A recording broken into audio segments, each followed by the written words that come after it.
观众朋友，欢迎收看本期的最佳方案。人到老年呢，生理上会发生不少变化，一个重要的变化呢，就是口腔疾病呢会越来越多，牙齿松动、掉牙，还有口腔干燥等等，使得生活质量受到了一定的影响。那么老年人该怎样保护自己的牙齿？碰到常见的牙齿疾病该怎么样进行治疗呢？这次节目非常有幸地请到了美国 UD 牙医联合企业的运营总监 George Zenekis， 让他来给我们谈一谈老年人该怎样保护自己的牙齿。George Zenekis 呢，已经有着30年的牙医治疗经验。目前呢，他是全球有着145家牙医连锁企业的 UD 牙科的美国运营总监和首席牙医。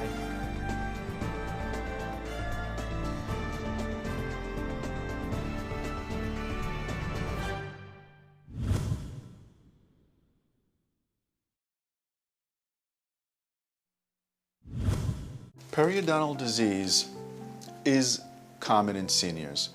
Approximately, and I have some statistics, around the age of 65 years of age, 55% of the population will have periodontal disease to some extent or another. It could be around one tooth, but it's periodontal disease, and that typically spreads to other teeth. It could be the whole mouth.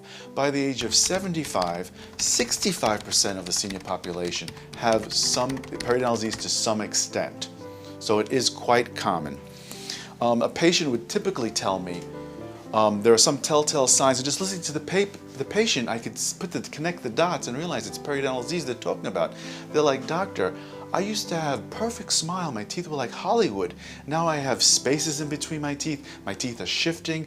When I go to a restaurant, it's embarrassing. I see food's getting stuck there. I feel it. It's a problem, shifting teeth." They'll say, "Doctor, when I brush my teeth at night, my toothbrush is pink. I spit blood in the sink. What's that all about?" Another sign of periodontal disease. "Doctor," they'll say, "I brush my teeth. 15 minutes later, I have a bad taste in my mouth, like I didn't brush my teeth, a rotten taste. Now I'm running out buying gum, buying mints, buying drops, cough drops, things of that nature to mask the odor. It's embarrassing." So those are telltale signs. One last telltale sign is, and this deals with root caries, is receding gums. It's an expression that's used to describe older people. They're long in the tooth. It's an American expression, I guess. The gums recede, so the teeth appear longer. As the gums recede, the root is exposing the tooth decay, which we'll talk about, but also sensitivities. They're like, "Doctor, my teeth were never sensitive. I can't forget ice cream. I can't even have cold water, and then it stings, and it's painful to me." Another sign of periodontal disease.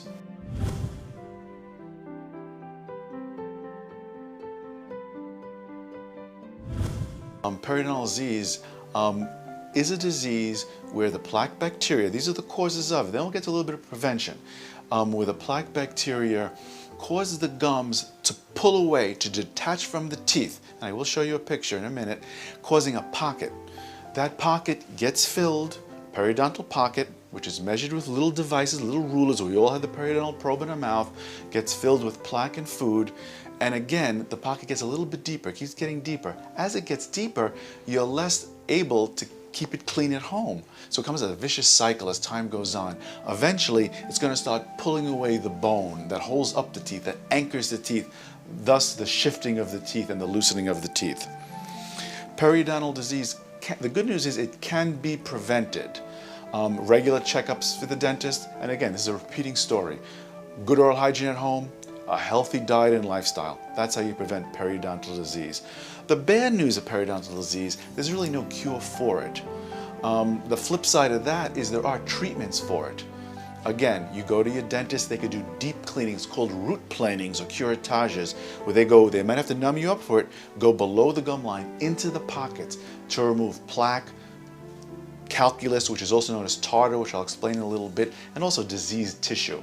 So they could do root planing, and there are surgeries out there. There are soft tissue surgeries, which they can cut away the pockets surgically, and there are also bone grafting surgeries, where you could fill those where the bone once was, you could fill it back with natural or artificial bones. And there's also medications. For daily use, there's antimicrobial mouth rinses that will kill bacteria very effectively, much more effective than cosmetic mouthwashes that are more over the counter. These are prescription drugs now. So they're not for the family to use, not for children to use. This is for someone with periodontal disease. But they're mouth rinses that will prevent those periodontal flare-ups. It'll keep the disease in check.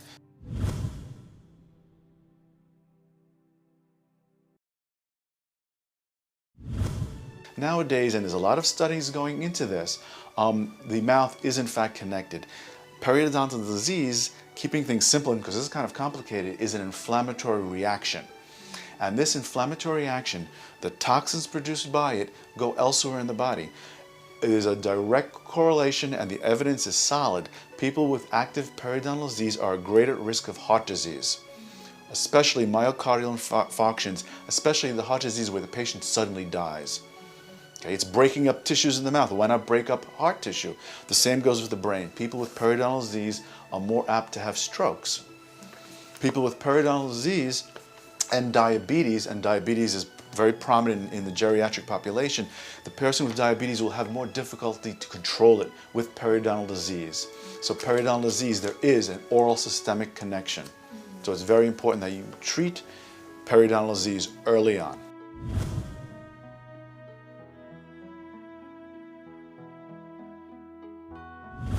You can see in this picture, inflamed gums, the plaque along the gum line. Plaque like to hide along the gum line, in between the teeth. Flossing we're going to talk about, that's in between the teeth. Brushing properly along the gum line to clean that out. And the gums are angry. You can see they're angry and they're rolling backwards. This is a schematic of periodontal disease. The one side, the right side, it's healthy. The bone levels are high. The gums are nice and pink. On the other side, the gums are red and angry, and the bone has detached. And you can see the tartar and the plaque over there, and it's forming that pocket. The bone is being eaten away and pushing downward. This is just another visual of what periodontal disease does. You can see here, this is that ruler that the dentist uses. We've all had this. It's a ruler, nothing more, the periodontal probe. It measures the extent of bone loss and the condition of the gums. Here is normal, roughly 2 millimeters. That's very cleansable. You can do that at home. But once you get beyond 5 millimeters, like you see here, the bone is down. It's very, very difficult to clean that at home. It's impossible, to be honest with you. So that'll become quickly the 7 millimeter pocket, the 8 millimeter pocket. The disease just keeps building upon itself. And these are x-rays over here. Healthy bone levels on the right side, and you can see obviously the bone is much lower on the left side. Beyond it, this is severe bone loss. These teeth are moving. These are mobile teeth, so when the patient goes to bite, these teeth are going to hurt, they're not going to eat, things of that nature.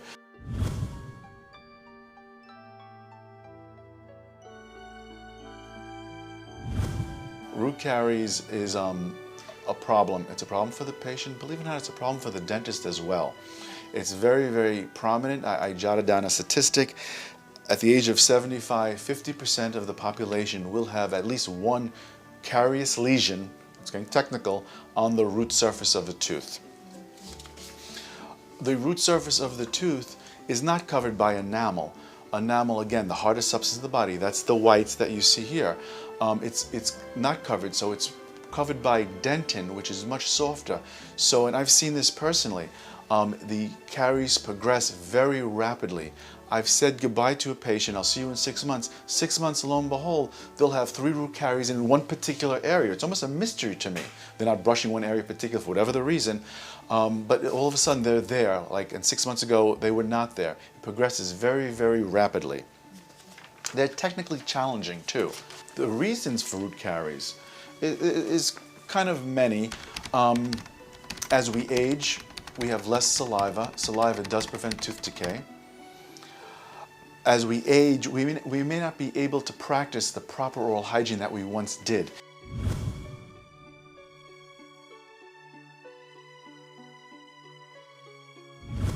This is someone who's lost teeth. Not pretty, and you could see areas, and I'll point, where the bone has now caved in a little bit. That's atrophy in one area. It's very difficult to see on this slide. In the back, you can see the jawbone almost like scooped out. And that jawbone in the back cannot support a denture the way it is. If they make a denture, it's not going to fit right. The patient is not going to be happy. And also, teeth have super erupted, we call it. Again, they're shifting to fill the gaps. So putting a denture up there is going to be hard because that lower tooth projects too much now. So that has to be adjusted. And just filing down the teeth is not always the answer. And this is a schematic of atrophy. You could see the drawing on the schematic on the right, it's a full face. It's a full face. Teeth do that. An open jaw. You can see the vertical dimension, the difference between the upper and lower jaw. As teeth are lost in the middle, the face starts caving in. And the jaw now looks compressed a little bit. And obviously the last one on the left is a jaw that has atrophy. The person has most likely no teeth or very, very few teeth, and the whole face has sunken in. And this, of course, you can see the images, which are similar to the schematic that I just showed you. But here I just want to show you when a tooth is lost, how Mother Nature naturally tries to fill the space. The teeth adjacent to it tilt either forward, tilt backwards, creating other gaps. Now you're going to get food stuck in that area, which you never had before. And even the opposing tooth is drifted downward to fill the gap. 牙周炎、牙根腐烂，甚至掉牙，这些老年人常见的牙齿疾病呢，确实给我们老年人带来了很多的烦恼。希望我们的观众呢，能从节目中呢多了解这方面的知识。牙周病是可以预防的，所以我们还是要从预防着手，尽量避免牙周疾病才是最好的选择。好，感谢收看今天的节目。在下期节目中呢，我们将继续关注老年人的口腔健康。